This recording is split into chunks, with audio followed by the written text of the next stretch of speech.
Hello and welcome to Into the Woods with Holly Worton. This podcast is all about our journey into the woods of ourselves, getting to know who we are, and where we're going in life so that we can create the life that we want to live.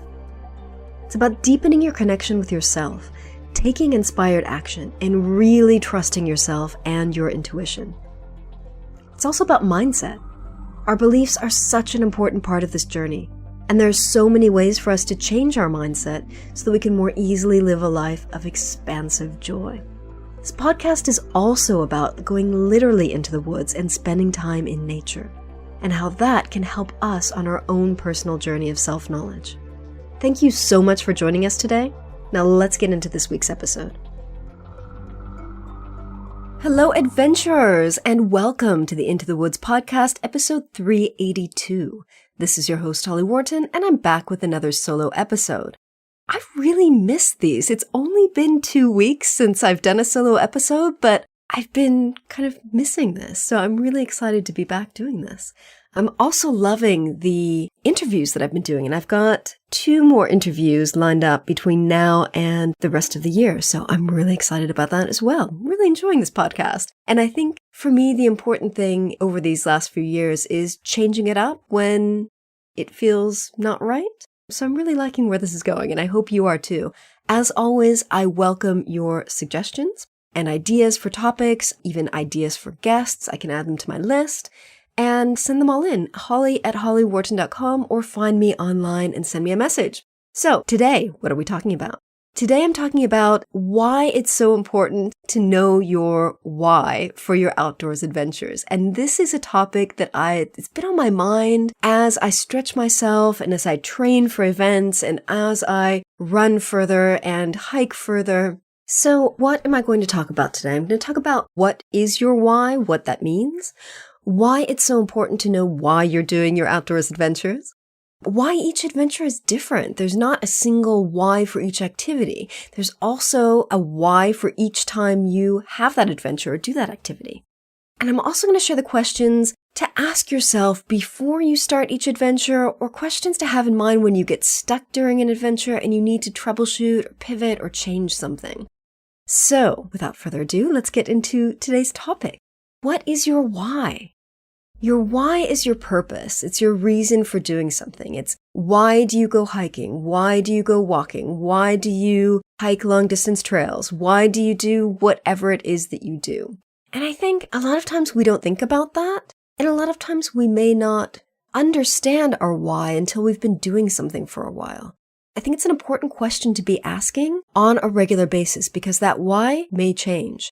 And it's also an important question to ask because, as I've said before, for the first 35 or so years of my life, I was just kind of drifting through life. I was doing exciting things and I was achieving exciting things, but I didn't really know why I was doing them. I was just doing them because that's kind of what happened. That's what I fell into doing. And that did lead me to make some not great decisions in life. So knowing your why really helps with that. Why is it so important to know your why for your outdoors adventures? I feel like the word why, I'm going to be using it so much today. It gives you clarity. So it gives you clarity on why you're doing something, of course, but it gives you clarity on the purpose of this adventure, the purpose of this activity. Why are you dedicating time to this? Why are you making this a part of your life? It helps you understand the big picture of why you're doing this thing. It also makes decision-making easier, and I'm going to share some examples of recent decisions that I've had to make during my outdoors activities and outdoors adventures. It also helps you to achieve your goals because it helps you to keep going. It helps you to be resilient. It helps you see that goal in the distance, understand that you're doing this thing now so that you can get to that thing in the future. So, knowing your why is very important. As I said a minute ago, each adventure is different. So you may have your why for each type of activity. Why I go hiking, why I go running, why I do kickboxing.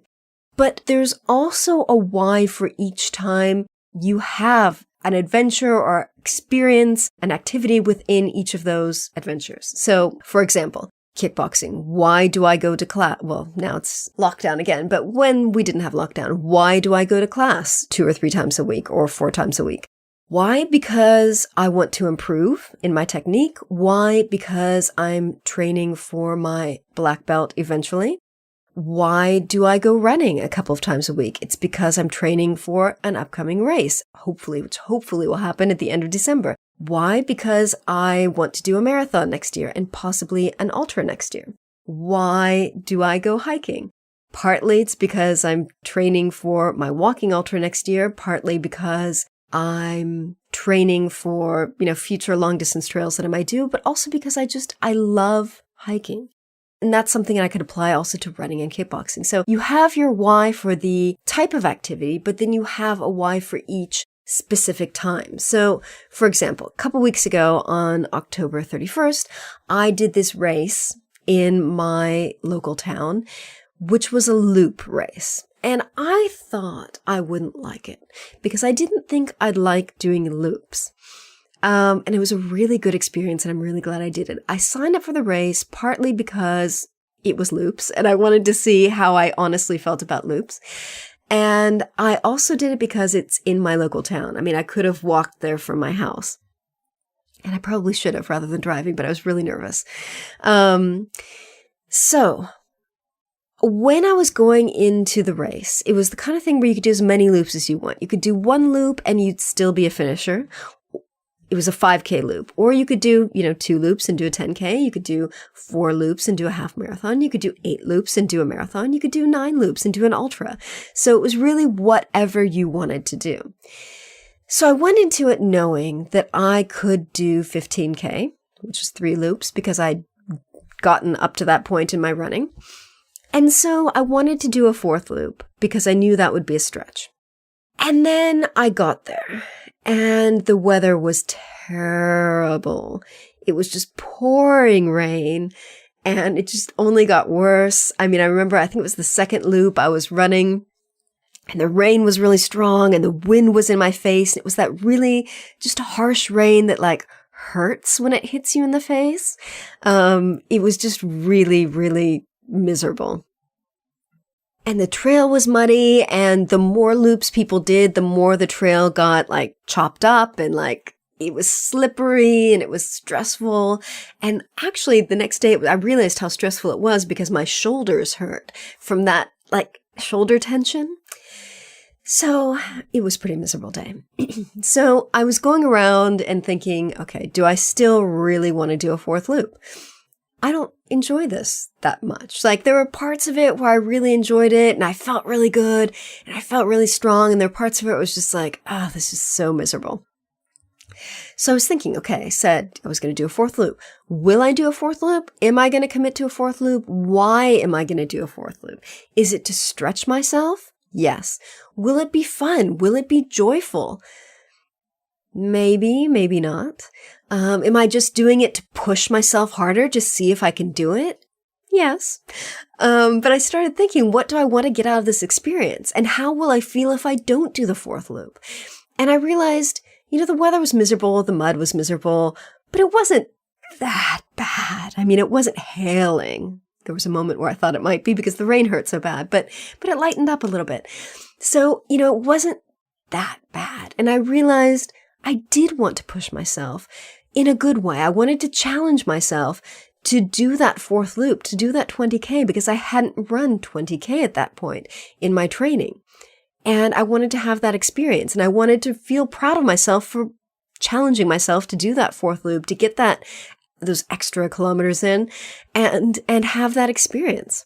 And so I decided about, halfway through the 3rd loop that for sure I was going to do a 4th loop. So when I came in after the 3rd loop, I kind of came across the finish line, stopped, had a little bit of water, rested for maybe 30 seconds, and then went right back out. And I didn't even think about it because at that point I had done the thinking. So when I finished that 3rd loop, I just hydrated a little bit and then went. So I was really clear after some thinking on the trail why I wanted to do that 4th loop. And it made it so much more enjoyable. And I realized that I was going to commit to the 4th loop even if I had to walk it, even if I had to walk the entire thing, just because I wanted to do it. And I was really pleasantly surprised. When I was doing the 4th loop, I was really kind of tired starting out. It started out up on a hill. And then once I got into the level part of the loop, I felt better. I was running more, running better, had a hill again, walked a little bit of that. And then I was coming downhill. It felt, easy, of course. And I was just really pleased that I had done it because it was easier than I thought, that fourth loop. And I ran more of it than I thought. I ran most of it. And it was a good stretch and it felt really good. And I wouldn't have had that experience if I had quit and I hadn't done that fourth loop. So taking the time to evaluate my why would I do a fourth loop, really helped me to make it happen and to experience the benefits of challenging myself to do something a little bit more than I was, used to doing in my training. And as I said, I'm also training for a walking ultra next year. I've got 2 of them. I've got a 50K and a 100K. So I've planned in my calendar about once a month these longer training walks. And I'd kind of plan them about once a month between now and April, 30K, 35, 40, 45, 50. And I planned to do a 30K on Saturday of last weekend. And then I woke up earlier than I planned to. I woke up before my alarm, which meant that I was able to leave earlier for the walk than I had planned. And I thought, you know what? I think I have time to fit in 35K instead of 30. I've walked 30K before, so I know I can do it. So why not just skip the 30K training walk and go straight into 35? And I did. And I'm so glad that I did. It was a stretch. I really felt those last 5K. I had to kind of make some changes throughout the walk, but it was really, really good experience. And I'm glad that I challenged myself. But I knew my why. I knew it was a training walk for my walking ultra in April. This was not a leisure walk. This was not a pleasant stroll in the woods. It was training. It was not training for a long distance trail. That was training for an ultra. So I made some very different decisions in my gear, for example. So a lot of times when I go out on my leisure walks on the weekends, I will wear a big day pack and I will load it up with a ton of stuff. Why? Because it helps me to train for my long distance trails. When I first walked the South Downs Way in 2015, one of my hardest things to come to terms with on that trip was that I was used to doing day hikes with a very tiny day pack with just the absolute minimal stuff. And then when I was walking my long distance trail, I had a 35-liter pack or 36 liters with a ton of stuff in it. And that was really tough on my feet. It really made it difficult. It was rough. So from that, I learned that in order to make my experience easier on future long distance trails, I would do my day walks with a really heavy pack. So I've been thinking, and it's worked. It's helped. But I've been thinking about my training for my walking ultra. When I do the walking ultra, I'm not going to be carrying a big heavy pack. That is not what I want to do. That does not make sense. What does make sense is to wear a very small, lightweight pack with the absolute minimal gear. It's going to be assisted. There's going to be aid stations, so I don't need to bring a ton of stuff like I usually do. I had actually been thinking, what do I do? Do I get a new backpack, a really small backpack? Thankfully, I haven't done that because if you've read my recent blog post on backpacks, that I have a backpack problem and I have far too many of them, which is probably why I was tempted to buy a new one. But one of the things I've been thinking was, what if I wear my running vest? I have this really lovely Solomon running vest that I use for running trails when I'm training here at home.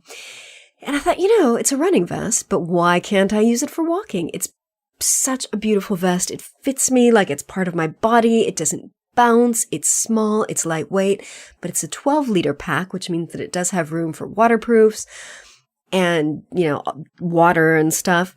It's also super convenient for water because it has these 2 500-milliliter soft flasks right kind of on the straps of it. So you don't even have to take them out to drink. You just kind of tilt your head and drink from the bottle. It's so fantastic.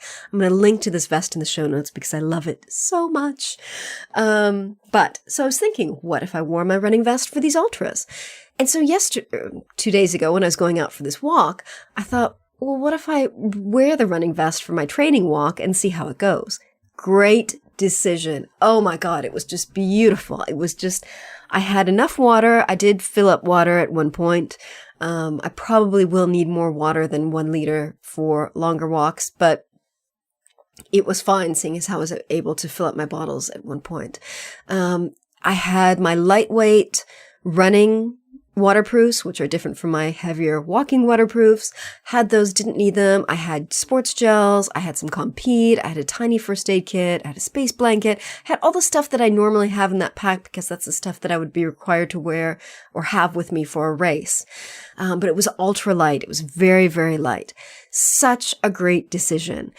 It really helped me with my training walk. I was able to keep a swift pace. I made very few stops, unlike my usual walks. So if you've read any of my walking books, I talk about how I like to rest early and often. So in my last couple of long distance walks, I've actually gotten to the point where I like to rest about once an hour and take off my shoes and switch my socks up. And really, it's working for me on my long distance trails. But I didn't do that because I thought, well, if this is going to be a race, I want to keep going. So I made only a couple of stops, I think 3 stops, and they were very brief. So this was very unlike my usual walks. And the reason why was because I was training for a walking ultra. I wasn't doing a leisurely long distance trail. So knowing my why helped with my pace. It was fantastic. It was so fantastic. I shared some pictures of it on Instagram, which I can link to in the show notes. But it was just such a gorgeous walk. Because I was walking for longer than I normally do, my weekend walks are usually, 15 or 20K. So this was quite a bit longer. So I started out along trails and I finished up along trails that I was very familiar with. But in the middle, I got to a point where I experienced trails that I had never been on before, even though they were within walking distance from my house. So that was really exciting and it felt really adventurous. This walk felt so adventurous because it was longer, because I was wearing different gear, because I was able to keep a super smooth pace. And I really, really, really enjoyed it.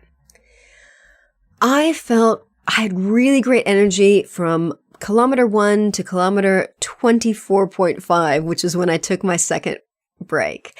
And at that point, I realized that I was starting to feel the effects of the walk and I was starting to feel a little bit tired.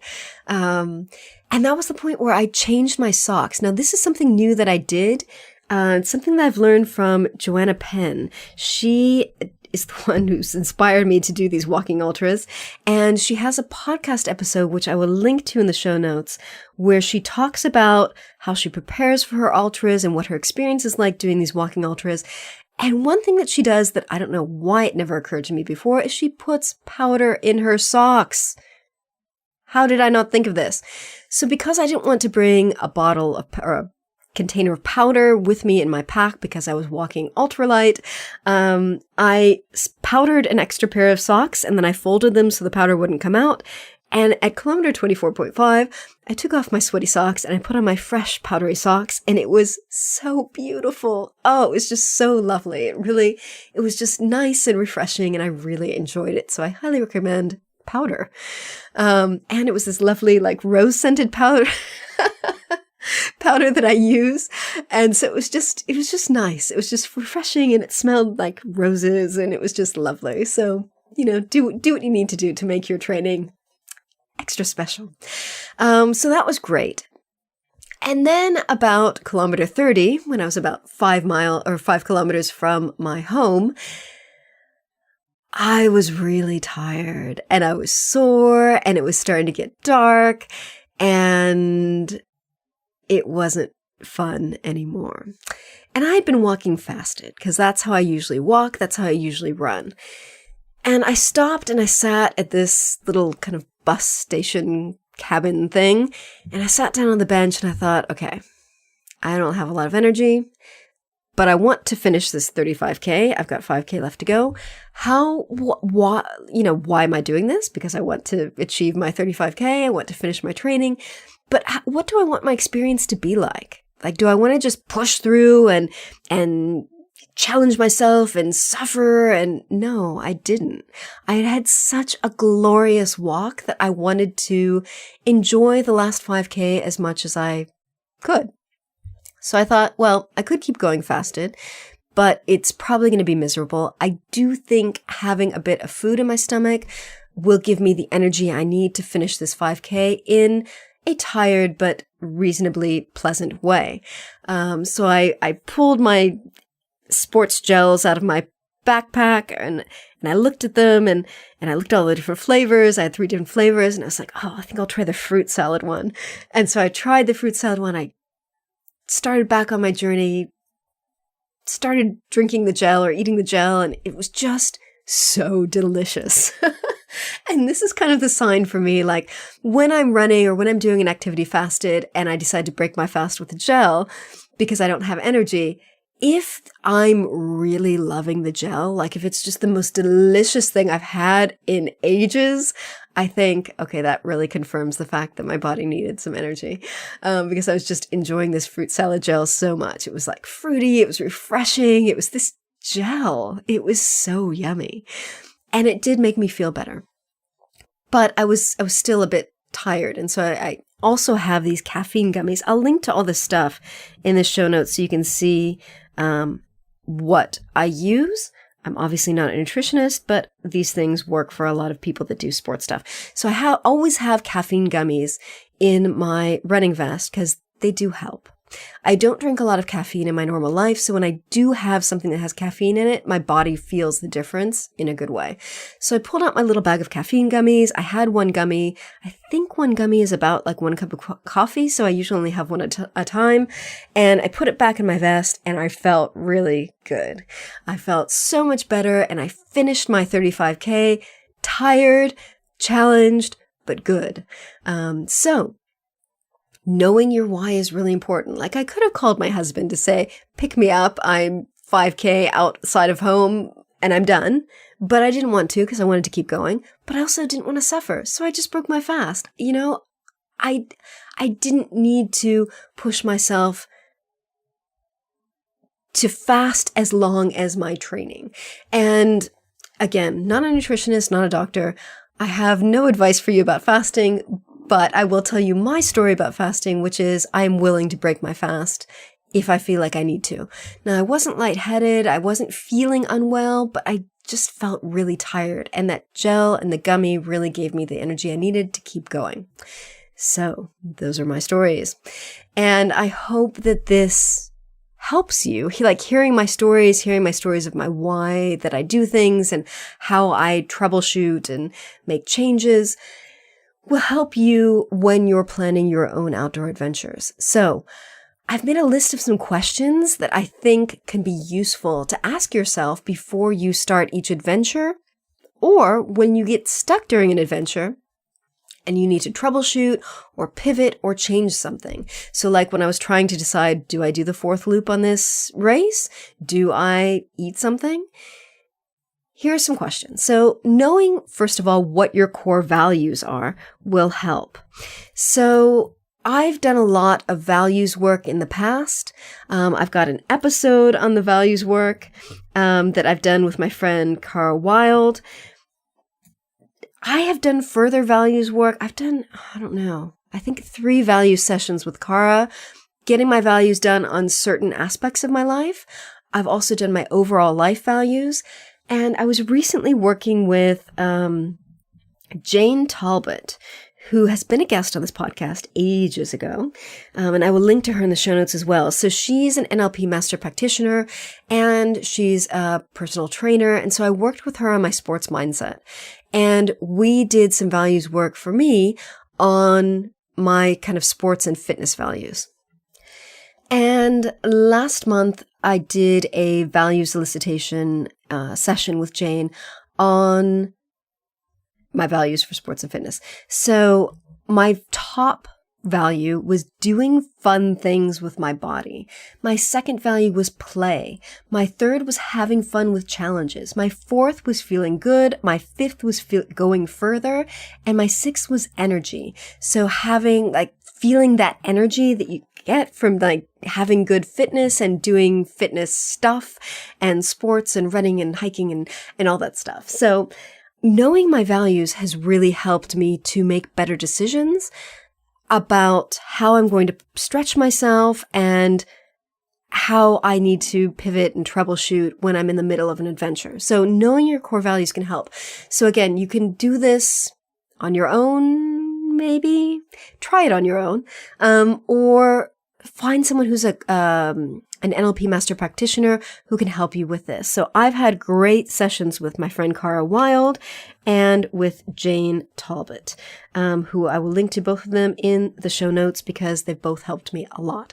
So if you're going to try and do this on your own, I'm not even going to try to teach you to do it the NLP way because I haven't trained in that. I'm only a basic NLP practitioner, and I don't even use NLP with clients.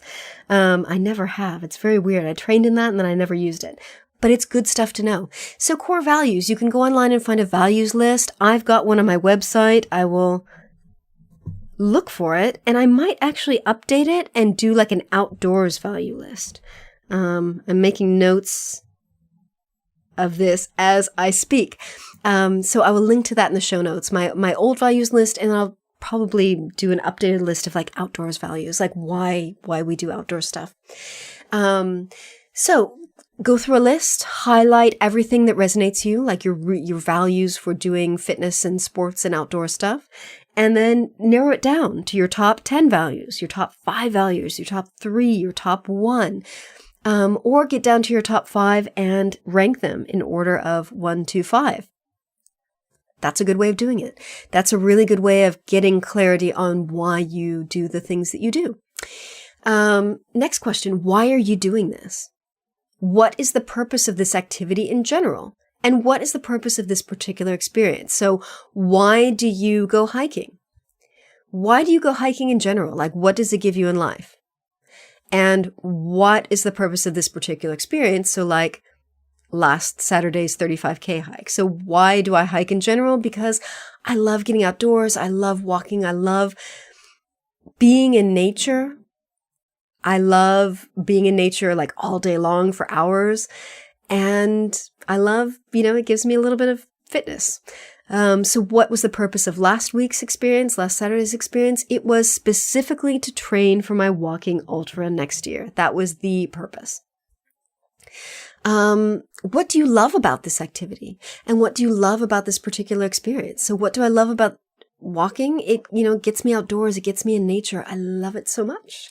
And what did I love about last Saturday's experience? I loved how it stretched me, and I loved how it was so long that I was able to depart from my house, return to my house, and see a ton of trails that I'd never been on before. Oh my God, I loved it. What are your goals for this particular adventure? So for last Saturday's adventure, my goal was to walk 35K, period. That was the goal. Does this particular experience serve as a stepping stone towards a future goal? Like, is it training for something? So yes. So every week when I do my running training, I have one day a week that's a longer run that's helping me to increase my distance and train for my half marathon at the end of the year and whatever marathon I decide to sign up for next year. So yes. And then my walking training on Saturday was training for my walking ultra next year. What do you want to get out of this particular experience? What kind of experience do you want to have? So, on Saturday, I just wanted to achieve my goal. And then I was really enjoying the experience of being out for such a long walking day. It took me just under 9 hours to do 35K. What did I want to get out of it? I wanted to just get in the kilometers and I wanted to enjoy it as much as possible. How do you want to feel during the adventure? How do you want to feel afterwards? That's not something that I thought about before I went out on that particular walk, but I wanted to feel good. I wanted to feel energized. I wanted to feel afterwards like I had challenged myself, but it was, good. Like I didn't push myself too hard. And that's what I got. You can also do some journaling either before or after your experience. So this is something that I got on this blog called participation.com. And I will link to it in the show notes. I found this really, really useful. Complete the following sentence. and I've changed this a little bit. I do X because Y. So I go running because I love how it makes me feel. But this blog recommends you do at least 5 versions of this. So for example, I run because I love how it makes me feel. I run because it makes me easier for me to do my kickboxing and hiking. I run because I get to see new trails. I run because it improves my fitness. I run because I want to be healthy when I get older.